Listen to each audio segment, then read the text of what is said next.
এই ভিডিওতে সোল্ডারিং কিভাবে করা হয় সেটি দেখাবো। তো সোল্ডারিং আয়রন কিভাবে ব্যবহার করতে হয়, সোল্ডারিং ফ্লাক্স কী কাজে লাগে সেটি দেখাবো এবং বিভিন্ন ধরনের সোল্ডারিং করে করে দেখাবো এবং সবশেষে ডিসোল্ডার কিভাবে করা হয় সেটিও দেখব।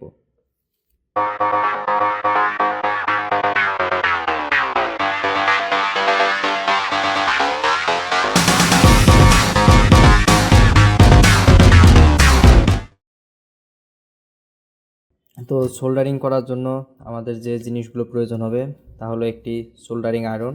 আমার কাছে এই আয়রনটি রয়েছে, তো এটি ব্যবহার করে আমরা সোল্ডারিং করব। তারপরে আমাদের যেটি দরকার হবে সেটি হলো সোল্ডারিং ওয়্যার অথবা সোল্ডার লেড, অনেকে এটিকে রাং বলে, তো এটি দরকার হবে। তারপরে যেটি দরকার হবে সেটি হচ্ছে একটি ফ্লাক্স। তো এই আয়রনের কাজ হলো হিট দেওয়া। তো এই আয়রনের যে মাথাটা আছে এখানে হিট হবে এবং এটি দিয়ে আমরা সোল্ডার ওয়্যারটাকে গলিয়ে সোল্ডার করব। তো ভালো সোল্ডারিং করার জন্য সোল্ডারিং আয়রনটি অবশ্যই ভালো হতে হবে।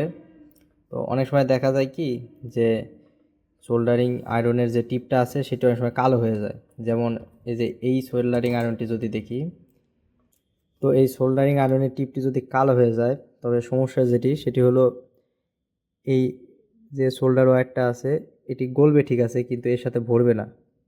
তো এর সাথে যদি ঠিকভাবে না লাগে তাহলে কিন্তু আমরা ভালোভাবে সোল্ডারিং করতে পারবো না। তো ভালো সোল্ডারিং আয়রনের টিপটি এরকম চকচকে হবে। এখন আমরা যদি লেডটি লাগানোর চেষ্টা করি তবে দেখতে পাচ্ছি সাথে সাথে সোল্ডারিং লিডটি কিন্তু এর সাথে লেগে ধরেছে। তো এইটি দিয়ে আমরা ভালো সোল্ডারিং করতে পারবো। তো এই সোল্ডারিং আয়রনটি যেন ভালো থাকে এই জন্য আমাদের কি কি করা উচিত বা কি কি না করা উচিত। তো প্রথমেই আমরা যেটি করব সেটি হলো আমরা একটি ভালো কোয়ালিটির সোল্ডার ওয়্যার কিনে নিব। তো এই সোল্ডারিং লেডটি যদি ভালো হয় তবে আমাদের এই বিটটিও কিন্তু ভালো থাকবে। দ্বিতীয়ত, আমরা কখনো বেশি টেম্পারেচার ইউজ করব না। এখানে আমরা দেখতে পাচ্ছি আমরা এই আয়রনটির টেম্পারেচার চেঞ্জ করতে পারবো। তো আমাদের যতটুকু দরকার, যতটুকুতে আমরা সোল্ডার ওয়্যারটাকে গলাতে পারছি ঠিক ততটুকুই দিব, এর বেশি দেওয়ার কোনো প্রয়োজন নেই। তারপরে আমরা যখন কাজ শেষে এই সোল্ডারিং আয়রনটি রেখে দিব তখন তার মাথায় একটু সোল্ডারিং লেডটি ভরিয়ে রাখবো। আয়রনটির টিপটি কোনো স্যান্ড পেপার বা কোনো হার্ড সারফেসে নিয়ে ঘষাঘষি করা যাবে না, তাহলে কিন্তু দ্রুত নষ্ট হয়ে যাবে। তারপরে এই সোল্ডারিং আয়রন দিয়ে কোনো প্লাস্টিক গলানো যাবে না। তো এরপরে আমাদের যে জিনিসটি প্রয়োজন হবে তা হলো ফ্লাক্স। তো এই ফ্লাক্স বিভিন্ন প্রকারের পাওয়া যায়। সলিড ফ্লাক্স পাওয়া যায়, পেস্ট আকারে পাওয়া যায় এবং লিকুইড আকারেও পাওয়া যায়। তো আমার কাছে যেটি আছে সেটি হচ্ছে লিকুইড। তো এই লিকুইড ফ্লাক্সটা আমার ব্যবহার করতে সুবিধা হয় দেখে আমি এটি নিয়েছি। তো এখন এই ফ্লাক্সের কাজ কী? তো আমরা জানি যে আমাদের যে সোল্ডারিং লেড আছে সেটি কিন্তু metal surface, pure metal surface ছাড়া কোথাও লেগে ধরে না। তো আমাদের যে কপার আছে, তো এই যে এই কপার ক্লাডটি, তো এটির উপরে কিন্তু একটি অক্সিডাইজ লেয়ার পড়ে যায়। তো এই মেটালের উপরে যখন অক্সিডাইজ লেয়ার থাকে তখন কিন্তু আমরা এই সোল্ডারিং ওয়্যারটা গলিয়ে ভরাতে পারবো না। তো আমরা যখন এই ফ্লাক্স ব্যবহার করব তখন এই অক্সিডাইজ লেয়ারটি কেমিক্যালি রিমুভ হয়ে যাবে।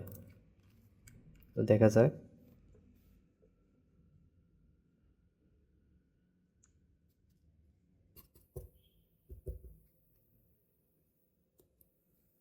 তো এখন যদি আমরা লাগানোর চেষ্টা করি,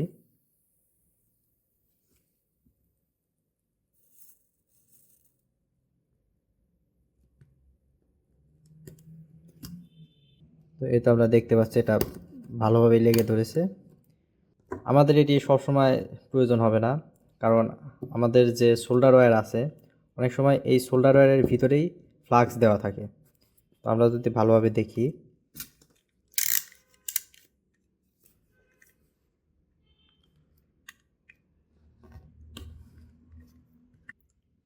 তোমরা খেয়াল করলে দেখতে পারবো এই যে আমাদের যে সোল্ডার ওয়্যারটি আছে এটির মাঝখানে এই যে যে সাদা একটা অংশ আছে এটি কিন্তু ফ্লাক্স। তো একটু যদি হিট দেই তবে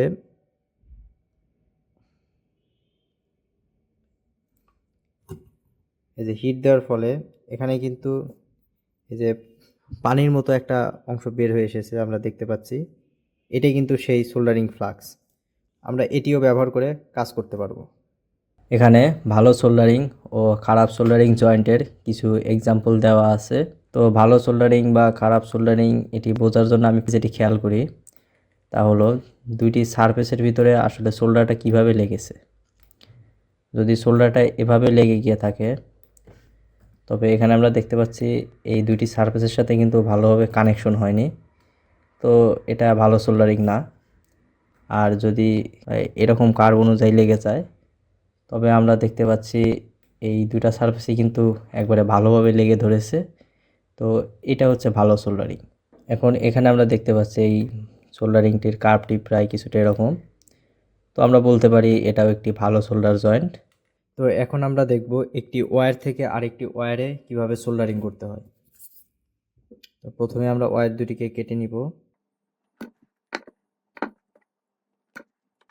তো ওয়্যার দুটির সাথে আমরা একটু করে সোল্ডার লেড ভরিয়ে নিব।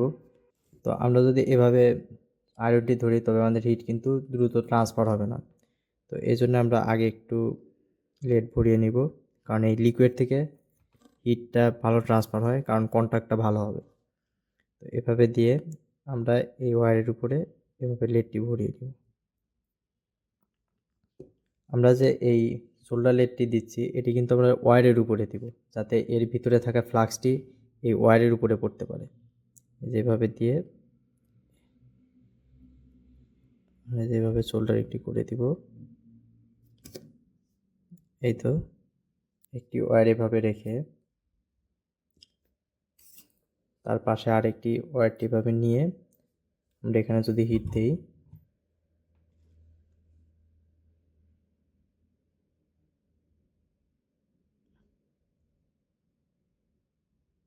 এতে আমাদের সোল্ডারিংটি কিন্তু ভালোভাবে হয়ে গিয়েছে। আমরা দেখতে পাচ্ছি এই সোল্ডারিংটি ভালোই শক্ত হয়েছে। এরপরে আমরা যে সোল্ডারিংটি দেখাবো তা হলো একটি ওয়্যার কিভাবে এই মেটাল সারফেসের সাথে সোল্ডার করতে হয়।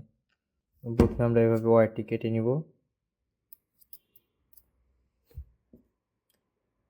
এর সাথে আবারও সেই লেডটি ভরিয়ে নিচ্ছি। এই তো এখন আমরা একইভাবে এই মেটালের সাথেও লেড ভরিয়ে নিব। তো এই মেটালের সাথে সোল্ডারিং করার জন্য আমাদের হিট একটু বেশি লাগবে, কারণ যখন এটাতে আমরা লাগাবো তখন এই মেটালটা হিটটা টেনে নিবে। একটু বেশি হিট দিয়ে নিব।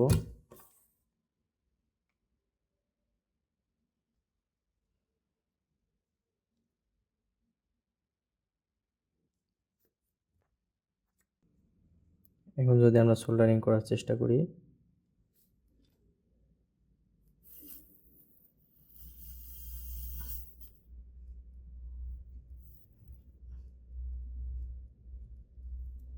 যদি মেটালের সাথে একটু লেড ভরিয়ে নিলাম, এরপর আমরা এই ওয়্যারটি এখানে লাগাবো।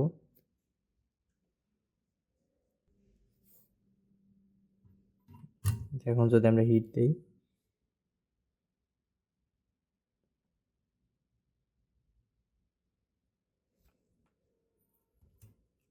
এই তো এই মেটাল সারফেসের সাথে আমাদের এই ওয়্যারের কিন্তু সোল্ডারিংটি হয়ে গেছে।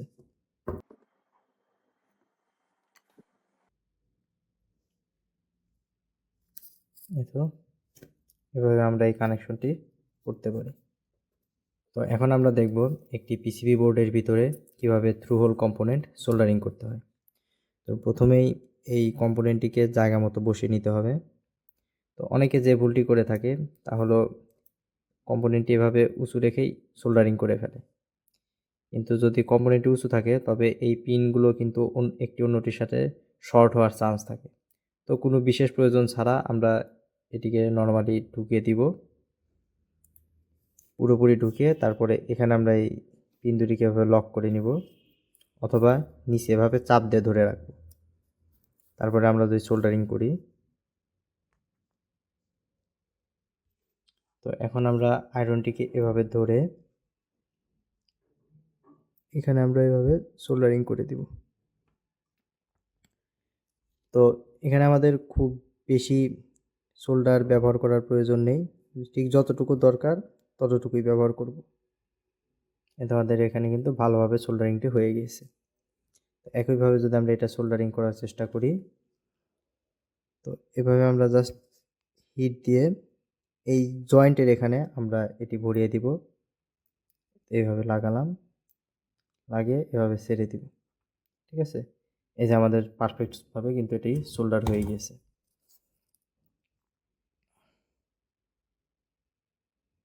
তারপরে আমাদের এই যে এই পিন দুটি যে আছে, এটি আমরা রাখবো না, কারণ এটি আবার এটা ওটার সাথে শর্ট হয়ে যেতে পারে। তো আমরা এভাবে এটিকে এখান থেকে কেটে দিব।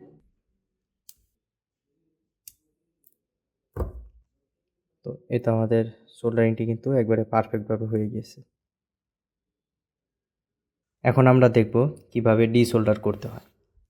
তো ডিসোল্ডারিং করার জন্য আমাদের একটি ডিসোল্ডার পাম্পের প্রয়োজন হবে। তো এটি কিভাবে কাজ করে, তো এটি যখন আমরা এভাবে স্প্রিংয়ের মাধ্যমে লোড করব, তারপরে এই বাটনে ক্লিক করলে এই স্প্রিংটি কিন্তু এভাবে উপর দিকে উঠে যাবে। তো যখন এখানে আমরা ক্লিক করব, তখন এই যে আমাদের এই নজেলটি আছে, এর মাধ্যমে এয়ার ভিতর দিকে টেনে নিবে।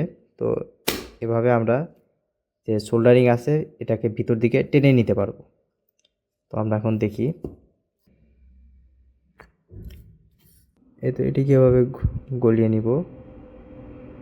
গলিয়ে নিয়ে এটির কাছে নিয়ে এসে যদি আমরা ক্লিক করি, এই তো আমরা দেখতে পাচ্ছি এই যে আমাদের এখানে কিন্তু ডিসোল্ডার হয়ে গেছে। এখন যদি আমরা এটিকে টান দিই, তাহলে কিন্তু এই যে এটি এই যে আবার খুলে আসবে। ঠিক আছে, তো এভাবে আমরা ডিসোল্ডারিং করতে পারবো।